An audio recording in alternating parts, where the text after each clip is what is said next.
Welcome back to the show. It is such an honor to do this thing every week. I must say, I don't think I've ever voiced that, but it really is, for me personally, a treat because I get to talk with people that make a tremendous impact in our community, and this young lady is certainly no exception to that. And I'm going to have to look at her name because it's the most challenging name I've ever had to say. Are you ready? D'Andre, that's the easy part. D'Andre Wilson-Ihejirikaa. Yep, Ihejirikaa. That's fantastic. Well, you know, I think of you and I think for some reason, the Heart Awards. Were you a recipient of a Heart Award, I'm guessing 3 or 4 years ago? Yeah, I think it was 4 years ago now. I received the Newcomer Engagement Award. That's what I thought. So at that time, you were new to Fort McMurray. Yes. And you've made an impact. There's no question about that. And we're going to talk a lot about that. But before we get into that, you're an engineer. Yes. And what kind of engineer are you? Let me see if I can guess. I'm guessing you're a chemical engineer. Yes, I am. I don't know how I knew that. Why did you guess that? I don't know. I'm a mind reader. Okay. You work at Suncor. Yes. And what brought you to Fort McMurray originally? My husband brought me here, actually. What a nice guy.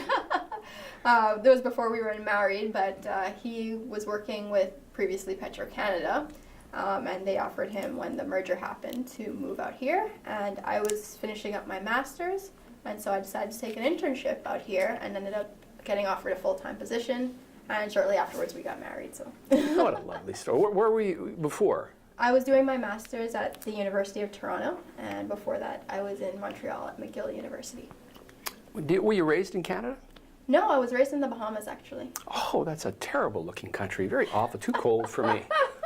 In the Bahamas. So that's a British kind of place, is that correct? Yeah, it's a part of the Commonwealth. So your first language would be English. Yes. There's not a second language there. And how old were you when you left Bahamas? I moved when I was 17 to start university. What? Oh, I gotta ask. So what is it like growing up in paradise? Talk about that for just a minute. It's great, but you don't have all of the amenities that you have in Canada. So, you know, we obviously don't have great healthcare system like you guys have, and not all the shopping, but it's a more relaxed lifestyle. Like, I grew up a 5-minute walk from the beach personally, so that was something that I always enjoyed doing growing up, and just really close to your family. All of your family's within just a few-minute drive from you, so great lifestyle over there, and we visit pretty often because my parents are still there too. Talk about your mom and dad. What do they do? They're both accountants, actually. Really? Yes. Wow. I'm the first engineer in my family. And did you live in a rural kind of setting, or was it a larger center close to a beach? Yeah, we live in Nassau, which is the main island, so it's a city, though not a big city. I guess it's a little bit bigger than Fort Mac, I guess. I'm intrigued to know, because that very first year that you came to Fort McMurray, you right away began making an impact. You were nominated and were honored with the Newcomer Engagement Award. Was it something instilled in you from your childhood about giving back to community that led to what you're doing in Fort McMurray? Yeah, my parents have always been very involved in the community. My dad loves sports, basketball especially, so he was always a part of the Bahamas Basketball Federation and used to coach youth in basketball. Whereas my mother, she always used to volunteer at her church. So she led some of the children's ministry there, and she was also very active in women's rights groups. So I grew up seeing my parents always involved in the community very much, and we were always, me and my siblings, always very involved in a lot of extracurriculars when we were in school. So when I went to university, that was something that I continued. And when I got to university, I joined an organization called the National Society of Black Engineers, and one of their big mandates is giving back and encouraging youth to pursue engineering. So it was something that I really enjoyed doing in university, and so when I moved out here, I wanted to continue to do. You began an organization, I think you began it, called the BrainSTEM Alliance. Yes. Now that sounds very scientific. It kind of makes me twitchy, if I'm being honest, but talk about what the BrainSTEM Alliance is, why you started it, and what it does. So BrainSTEM Alliance is not really about brain stems, in that a lot of people think it's like a health organization. When I say it, I'm like, maybe I should choose a different name. But STEM itself actually stands for science, technology, engineering, and math. So that's where the STEM comes from. So BrainSTEM Alliance, it's all about, using your brain, applying it to those subjects, and reaching out to youth to help them learn more about the opportunities in those areas.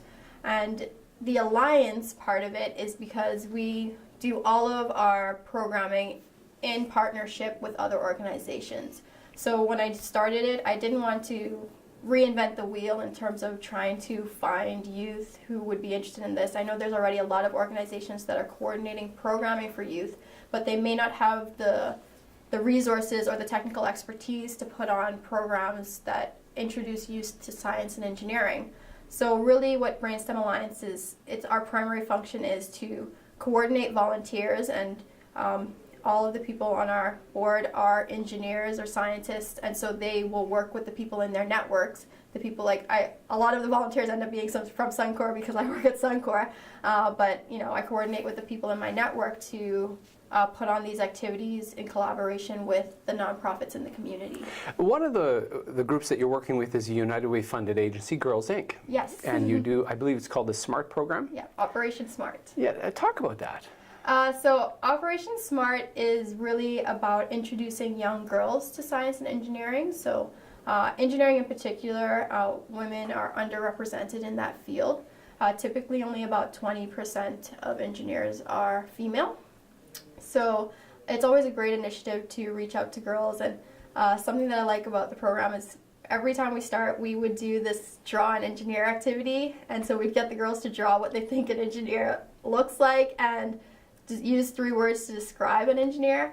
And so you kind of see various ranges in their responses, but you can tell quite a few of them don't really know what engineers do, and kind of have this narrow view of what engineers look like. A lot of people will just think, oh, they're mechanics or maybe drive trains or something like that. But it's great that throughout the program, so it's an 8-week program, and each week we introduce them to a different engineering discipline. So at the beginning you mentioned that I'm a chemical engineer, so that's one discipline in engineering, but we, throughout my network and some of the other members of my team through our network, we would reach out to some of our colleagues, and we would get engineers from all different disciplines to come in and speak to the girls, and these would be female engineers. And they would learn about every single discipline from mechanical, civil, electrical, geotechnical, materials. So we look at all different types of engineering, and they get to see just how diverse this field can be and the amount of impact that you can make. So it's a lot of fun, the program, and the girls always have a lot of fun. I've heard it said, and maybe you can correct me, but there are more engineers per square foot in Fort McMurray than almost anywhere in the world. Is that a fact? I don't know, actually. I'll have to fact check that. But there's definitely a lot of engineers here, which is one of the reasons why I thought it would be great to start this initiative here. Because I thought, when I moved, I thought it was a little bit weird that there was nothing like this already here, because there's so many engineers moving here to support the industry. And even speaking with some of my colleagues, I know they would always say that they wanted to have some sort of opportunity to be able to give back to youth, and encourage youth in engineering, but there wasn't any outlet for it. So I thought that the BrainSTEM Alliance was a good program for that. And yeah, the engineers that volunteer always have a lot of fun, and they're glad that they have that.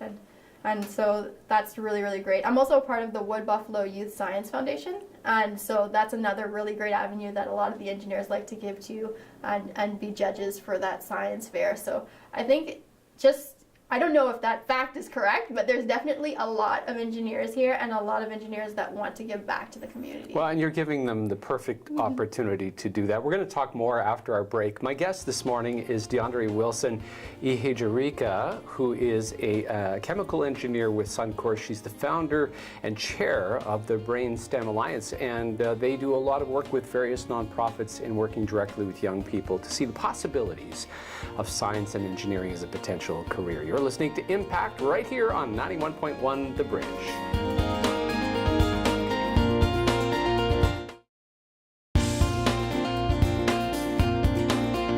Welcome back to the show. My guest this morning is D'Andre Wilson-Ihejirikaa, who is in fact one of the 100 faces of United Way that we're going to be unveiling here in the next couple of weeks and through the 2017 community campaign. Thanks for doing that, by the way. You're welcome. Your portrait looks beautiful. We posted it on our Facebook page today. So, Oh, okay. yeah. So D'Andre is many things. She's an engineer by trade, working with Suncor, but she is a huge volunteer in the community, particularly mentoring. Is it just young girls that your focus is, or do you work with young fellows as well? We primarily focused on young girls because that's a personal passion of mine. Yeah, for sure. But we have done a lot of outreach activities that are mixed groups. So like I said, we do activities with the Wood Buffalo Regional Library, and we've done some activities also with the Justin Slade Youth Foundation Nice. and the Boys and Girls Club. So those are mixed programs. I'm very interested to know, when you're working directly with young girls, particularly, when the moment that the light turns on in their eyes, what does that feel like? It's just great. Like when at the end of the program, when they come to you and say, I think I want to be an engineer, and you're just like, yeah, we did it.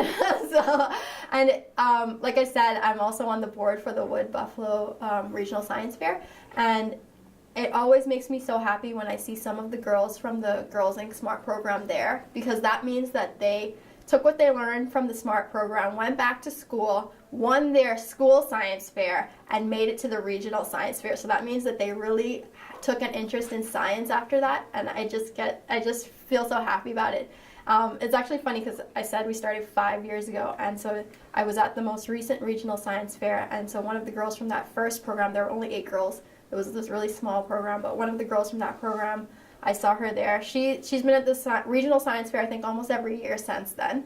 And she won an award again at the regional science fair. Really brilliant young girl. But she said, I'm going off to university next year to U of A to study engineering. That's what she said to me. And she said, you started to spark my interest in science. And throughout school, my science teachers helped foster that love for science. And she really wants to be an engineer now. So I just love hearing that. I know not every single girl will want to be an engineer, and that's fine. Everyone has different interests, but I'm just really happy that I can give them the exposure so they can explore that opportunity. And some of them can recognize that they actually love it instead of just completely overlooking it altogether. When you get that first question from the young girls of, what is an engineer? How do you answer that question in the most succinct way possible? What, at a highest level, is an engineer? An engineer is someone who solves problems. That's it.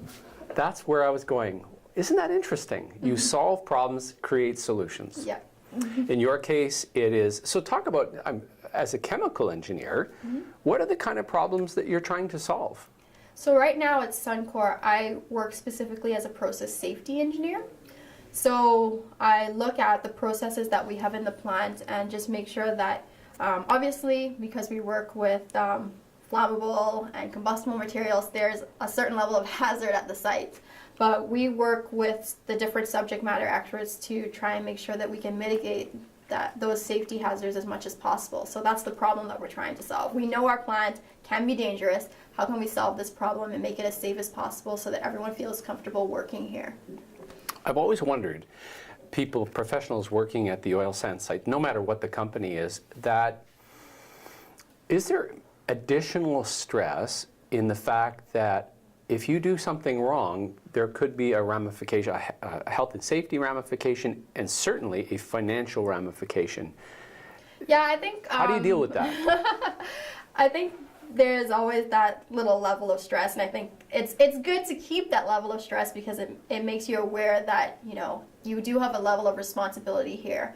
But like I said, we always, as a process safety engineer, we try to make sure that there are specific processes in place to mitigate that as much as possible. So make sure that there are procedures that operators will have to follow so that they know that if they follow this procedure, then everything will turn out smoothly. They don't have to stress out about, if they're in a stressful situation or trying to react quickly, they don't have to completely think of it out of their heads because that's when you might make a mistake. You know that you have this procedure that you can follow, so that's one example. Making sure that there are engineered controls in place, so we have alarms, we have automatic shutdown systems so that if anything kind of goes wrong in the plant, it will safely shut it down. So those are the types of things we try to make sure are in place so that people don't have to feel that level of stress. But we also try to make sure that people are always aware of those inherent hazards so that they are taking the proper steps to mitigate them, making sure that they are reviewing the procedures beforehand so that they're aware of them and know what to do in those situations, making sure they are aware of those alarms and how to respond to those alarms when they hear them. So those are the type of things that we make sure that are in place so that everyone can feel comfortable at the site. How do young people perceive, would they ask a similar question? Do they wonder about what happens out there at site, and do you give a similar kind of response? And if so, how do they respond? Yeah, we get that question a lot, especially from the girls and Girls Inc. Like, what exactly do you even do out at the site? So, like I said, there's a diverse range of female engineers that usually come to the session, so they'll all give their answers. And yeah, I would give them a similar kind of response. As a process safety engineer, this is what I do. Someone else who might be a contact engineer, they'll do something a little bit different. They're more so looking at trending of the process, looking at ways to optimize the process. They're the ones that kind of help put together those procedures or recommend the specific safeguards. Electrical engineer would make sure that our shutdown systems are working correctly. So they will all talk about all of the different things that they do, and I think it gives the girls a better idea of the different ways that they can make an impact. And I think that's a great thing because you can definitely see when we go through the program at Girls Inc., there are some girls that take a little bit more of a liking towards maybe the mechanical side, looking at how motors work and, how to make things move, whereas some will really like doing the circuits and they like that electrical side. But it's just a matter of letting them know that, no matter which one you choose, you can make a difference applying any of these to real life, whether at the site or some other industry. We both know that experiential learning sometimes is the most impactful. So in the program, the SMART program, do you have scenarios that you put the young girls through to give them sort of a practical understanding of what engineering is? And if so, can you give us an example? Yeah, so that's one of the main things that we try to do in all of the sessions. So like I said, every week we touch on a different discipline. So for example, the classic example is civil engineering. So we would look at strong, stable structures because civil engineers, they usually build buildings and bridges and roads. So most recently we've done activities for them to build their own structures out of seemingly weak materials like toothpicks and popsicle sticks and stuff like that. And depending on how you construct them together, and I don't know if you know this, but triangles are one of the strongest shapes. So we try to teach them that, like, try to incorporate triangles into your structure. How would that work versus if you just use squares? And then we'll actually put weights on it to test it out and see how much it can hold the square structure versus the triangle structure. We also teach them other things. So if I stick with civil engineering, we looked at roads and the different types of roads, different types of road intersections, and let them actually go through an activity where they pretend to be the cars, and we had little pretend roads inside the building, and let them try to discuss as they go through and pretend to be cars which intersection is more effective, like which one is the fastest and more efficient, and which one is the safest as well. And then also get them to think, well, why would we use one versus the other? Because we also have to think about cost. An overpass may be the most efficient and the most safe, but it's not always cost effective to do that type of intersection. So we go through those sorts of activities, and we would do that for every engineering discipline through the program. It's teaching them critical thinking and encouraging curiosity. Yeah. What a marvelous thing. It's a lot of fun, and they love trying out all of the different things. Like, obviously I'm a chemical engineer, so I always have the most fun in the chemical engineering week, but we kind of look at materials engineering as well as chemical engineering, and so we would do a few simple chemical reactions, and we would kind of discuss, okay, depending on the proportions of how much you mix, what are the material properties of the outcome, and then we would also discuss, if you wanted to scale this up and make this into a plant size reaction, what are some of the things that you would do for that? What equipment would you need? Because we even talk about some of the equipment we use at site, reactors, heat exchangers. So we talked to them a little bit about that. What's the small scale version of a heat exchanger? What's the small scale version of a reactor? What's the small scale version of a mixer? And so, we talk about how we would scale up kind of a lab experiment to a plant reactions. So we talk about a lot of those different things with them, and they have a lot of fun. My guest this morning is D'Andre Wilson-Ihejirikaa, who is the founder and chair of BrainSTEM Alliance, does a lot of work collaborating with other nonprofits in working directly with young girls and giving them exposure to science and engineering, and that is a potential career path. Doing a great job in our community.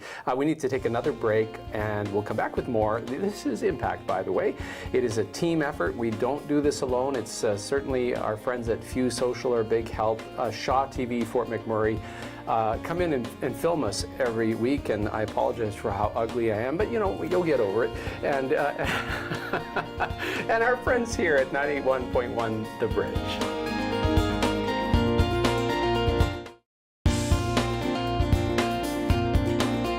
Welcome back. My guest today is D'Andre Wilson-Ihejirikaa, who is with the BrainSTEM Alliance and is an engineer with Suncor.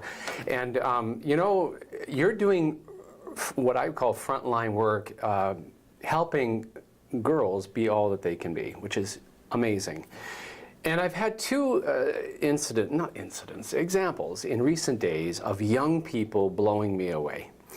My son, Ben, is 14, and you're actually part of this. He put together a little blooper video from our 100 Faces campaign, which we're going to release soon. And what he did, I couldn't even begin to fathom how he did it, but he did it within a couple of hours, and it's turned out amazing. We have a young girl working, a summer intern with Careers the Next Generation in our office, an IT technical kind of intern. Well, my goodness, she saved me 3 or 4 hours yesterday, working. Like the talent and the intellect of young people never ceases to amaze me, and I'm sure you have that kind of reaction. But my question to you is, can we as adults and as organizations and as communities do a better job of both honoring and engaging young people?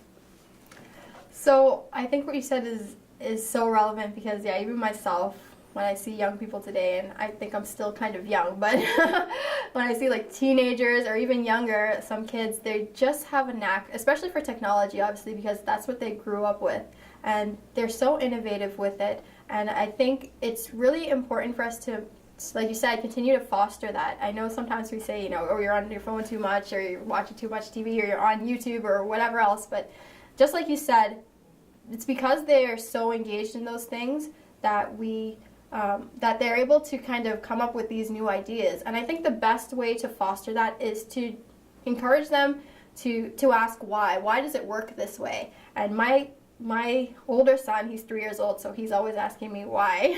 And I try not to get impatient with him, and I try to answer it truthfully and calmly. But I think that's something that we should continue to encourage in young people, because they're exposed to technology all the time. They have all of these apps and everything.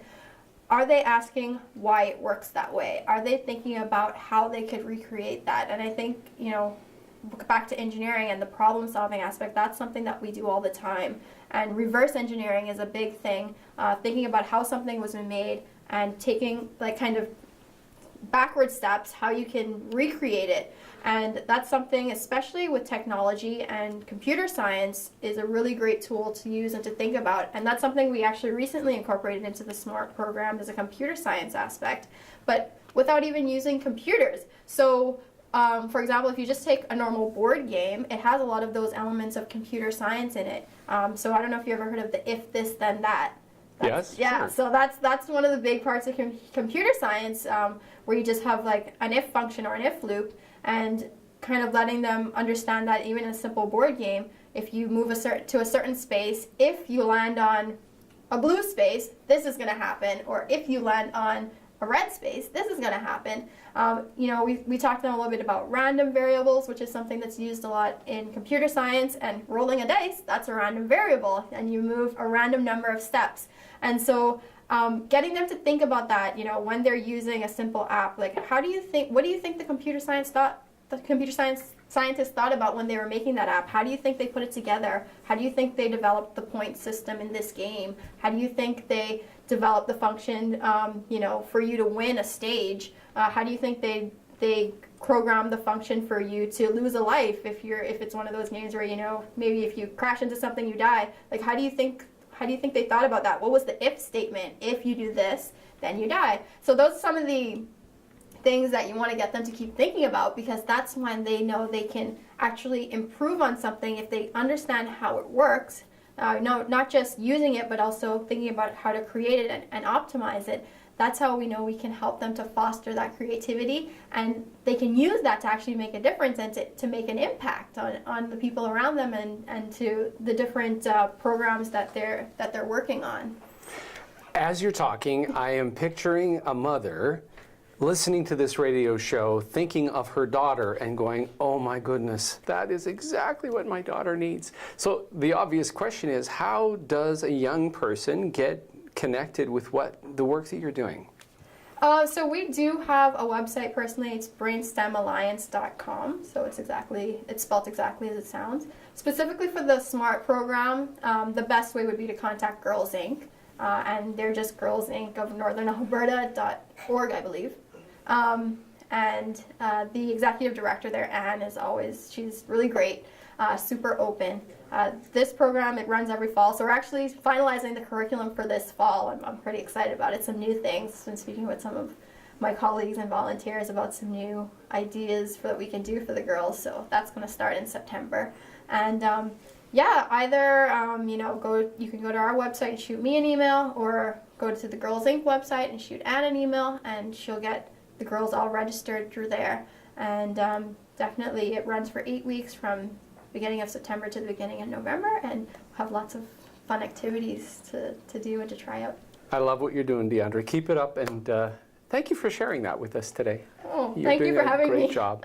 D'Andre Wilson-Ihejirikaa has been our guest, the chair of BrainSTEM Alliance, doing amazing things in our community, and what she is doing is spreading to other locations across the country, which is amazing. This has been Impact, a team effort of United Way, Fuse Social, Shaw TV, Fort McMurray, and 91.1 The Bridge.